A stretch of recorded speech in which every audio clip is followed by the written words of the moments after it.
What's up, dudes and girls? We are here at home like most people, and we decided to go over a very popular exercise, and that is going to be push-ups. Now, we've done other exercises in the past, squats, pull-ups, and push-ups are another excellent body weight exercise that you can perform really anywhere. But unfortunately, not everyone has a lot of strength in push-ups, and that is one goal for Michaela, is to increase her push-up strength. So we're going to be going over 5 different exercises you can implement into your training to not only be able to do your first push-up, but if you're already doing push-ups, to help increase the strength in your push-ups. So are you ready?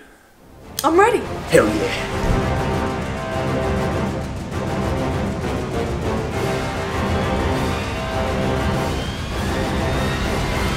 Alrighty, first exercise on the list is going to be the push-up plank hold.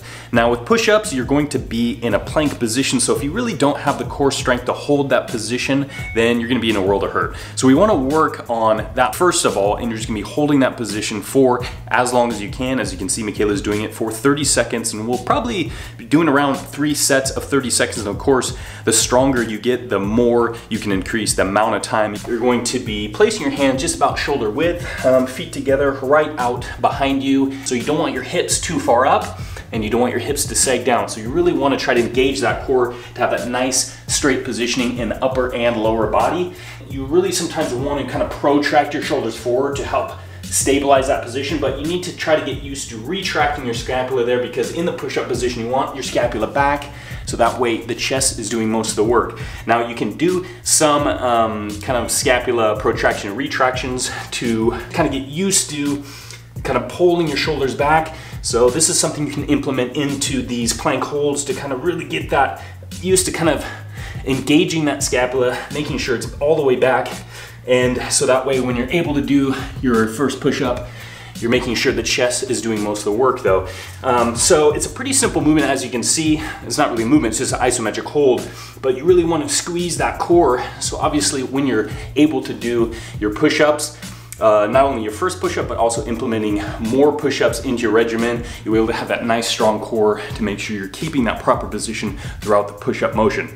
So there you go. First exercise is the push-up plank hold. Simple, but very effective. Second exercise on the list is going to be the forearm push-up. Now this exercise is definitely working in the strength of your arms as well as that plank position too. So it's upping the difficulty quite a bit in this exercise, but again, it's very effective, and that's why we're including it in this list. Some of the things that the forearm push-ups work on is elbow extension, strengthening the triceps, and also the shoulder stabilization and enhance strengthening the shoulder joint as well, to make sure they can not only hold you in the position of a push-up, but go through the range of motion of flexion and extension. What you want to keep in mind when doing this exercise is, one, you can start in the top position, much like the first exercise that we practiced, the plank push-up hold, or you can start on your forearms like a standard plank. But what you'll be wanting to do is engaging the delts and also your triceps to push yourself up. So one arm a little bit more straighter than the other and hand flat on the floor, and then you're going to lift yourself with that arm and then place your other hand flat on the floor and be alternating between the two.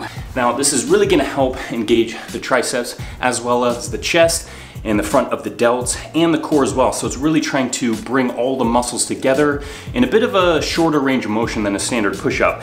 So really trying to train all the muscles to create that synergy within themselves to make sure they're working together. You gain that strength, so that way later on you can introduce the farther range of motion in a full push-up.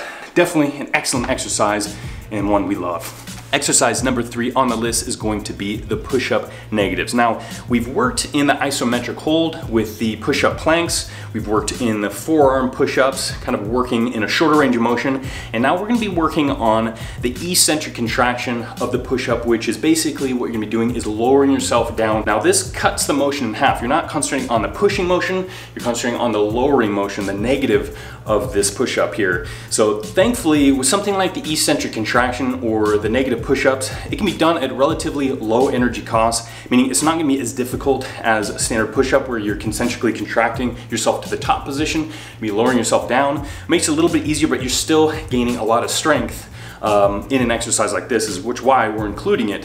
Now, to be able to do this correctly, what you want to do is get into the push-up position, much like we practiced in the first exercise. You want to keep your shoulders depressed and retracted, and that way, when you slowly lower yourself down, your chest is going to be feeling most of the work there. And what you want to do is lower yourself all the way down to the sternum. Once you reach that, you're going to be just kind of getting on your knees and placing yourself back to that push-up position and then going again. Now what you want to do is concentrate on lowering yourself at a very slow pace. So you can do kind of a 5 count in your head, a 10 count, whatever feels the best for you. Obviously, as you get stronger, the slower you can go. Push-up negatives are awesome. So as you can see, we broke the pillows out from the couch here to help us out with this exercise. That's what's great about this. You can really use anything. We chose pillows. Creates that nice cushion for yourself. But this exercise is gonna be the partial push-ups.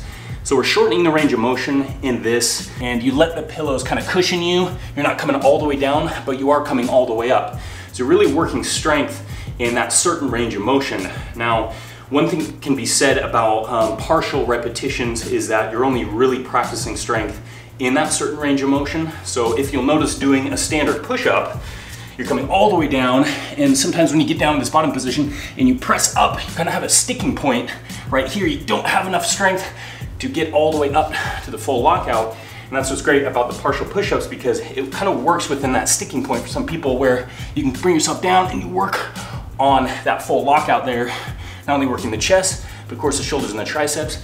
And what's great about something like this is very adjustable as well. So let's say it gets a little bit easier for you as you improve. You can throw one pillow out, and all of a sudden now you're doing a farther range of motion, maybe not completely, but farther than you were, and now you're all of a sudden gaining strength in a farther range of motion. And then go to the second pillow, and all of a sudden you're feeling confident to do a full push-up. So these are an excellent tool on their own to really gain that strength in a push-up. And of course now you are doing the real motion of a push-up. You're on your feet, you're kind of coming all the way down and so on. So this is definitely an excellent one, an excellent tool to make sure you're not only doing the push-up correctly, but gaining strength in it as well. Last exercise, and that is going to be the assisted push-up. What you can do is very simple, which I'm sure most people are aware of this one, is just perform the exercise on your knees. So you're not gonna be doing your full weight, so it makes it a lot easier, and you can still perform that full range of motion push-up. Get that nice engagement in the chest, shoulders. The core isn't quite gonna be working as hard through this motion as it would be in an actual plank position. It alleviates a little bit of the tension on the core, but it's still very effective. Try to target the strength in the chest and shoulders and arms as well. So this one is an excellent tool to kind of introduce when you want to still get that nice engagement of a push-up, but want to make it quite a bit easier there. But it still can be very difficult as well, especially once you implement more reps, more sets. So you still get the great benefit of a push-up, it's just not quite as hard. Here we go, we just finished the 5 exercises that you can perform to not only do your very first push-up, but also if you're doing push-ups to help strengthen your push-up as well, and possibly doing more. So that way you can always push yourself as hard as you can. So what do you think about these? I think they're great. I have a goal of doing a push-up, so these have been especially important.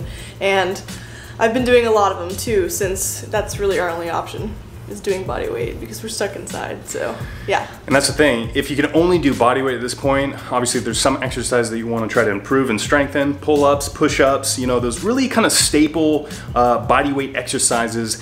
But the good thing about this, there's always a variety that you can do to make sure you're still working these body groups and also strengthening too, because obviously there's no progressive overload in the kind of conventional sense of increasing weight like you would on a barbell or so on, or pull downs, whatever it is. You kind of have to do your own body weight, and that can be very tough sometimes, especially if you're not used to doing it. So that's why these other exercises really come into play and help strengthen these movements. So hopefully you guys enjoyed this video. If you want to see more in the future, let us know in the comments below. And as always, stay safe and stay buff. Where's your bicep? There it is. Let's see it. There we go. Yeah.